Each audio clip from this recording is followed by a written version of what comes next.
Hi guys, my name is Megan and today I've got some sports reading recommendations for you. Alright, so it is the Olympics season, so today I've got a bunch of sports reading recommendations for you, so let's go ahead and just dive right in. Alright, so the first one I have for you is going to be Relay. This is a Olympics level swimming romance, and this is between two guys trying to make it through the Olympic trials and get to the Olympic swimming team, and they despise each other. They hate each other, and they were best friends growing up, going to the same swim camps and the same swim competitions and swim meets, and when they were in, I think, high school, very much in love, and then something happened to break them apart, and then from then on they hated each other. So it's very much an enemies to lovers, and there's a whole lot of swimming, and there's scandals and a whole bunch of really fun. It's a little bit of sports romance meets romantic suspense a little bit, and it's a perfect read for summer, especially if you're looking for something to read around the Olympics.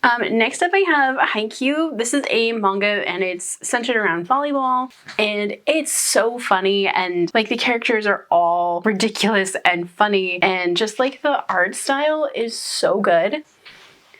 And who doesn't love a good round of volleyball, especially because this is kind of another enemies to friends to maybe lovers eventually. This is following Hinata and Kageyama. They are kind of rivals within volleyball, or at least Hinata thinks they're rivals. Hinata's new to volleyball, Kageyama's been in it for a long time, and they end up going to the same high school and they want to join the volleyball team, and they have to get over themselves and they're arguing, and it's just a hilariously fun time, and it's one that I would highly recommend. Next up I have Running with Lions. This is following Sebastian Hughes, who is going into his senior year, and this is the summer before senior year. He is the goalie for the school hockey, or not hockey, he's the goalie for the school soccer team, and this is following the team and Sebastian at their summer soccer training camp, and they have a bunch of new players that they are trying to get to, mesh with the team. One of those new players happens to be Amir, who was Sebastian's best friend growing up, and they had kind of a friendship falling out. Amir doesn't really want to hang out with any of the soccer kids,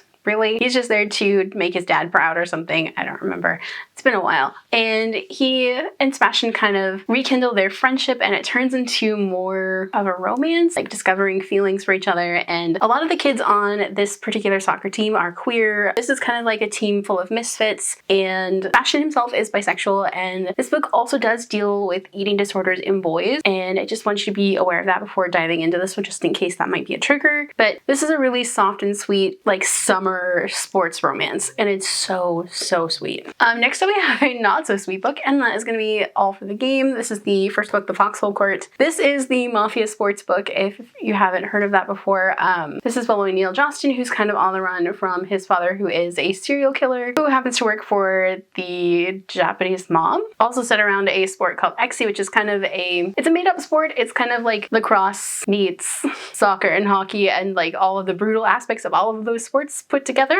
This is following Neil as he gets recruited by the Pomado University Exi team. It's basically Neil trying to survive by telling lies and playing the sport that he loves, and maybe finding some family along the way. And this one I would highly recommend checking out the trigger warnings, because there are many, and they're for everything under the sun. This one is definitely not for those under 18. And the last book I'm going to recommend is going to be Fence. This is such a great graphic novel series. This is following Nicholas, who is the illegitimate son of a retired fencing champion, and he gets himself a scholarship to the same private school that his dad went to that has a great fencing program, and he tries out for the team. And it's also following Seiji, who is kind of the fencing prodigy, and it's how they go from being enemies to rivals to friends to lovers. And I am here for the series, because if you love idiots in love and characters just being stupid teenagers, this is the one to go for. It's so funny, and the absolute joy that this book series is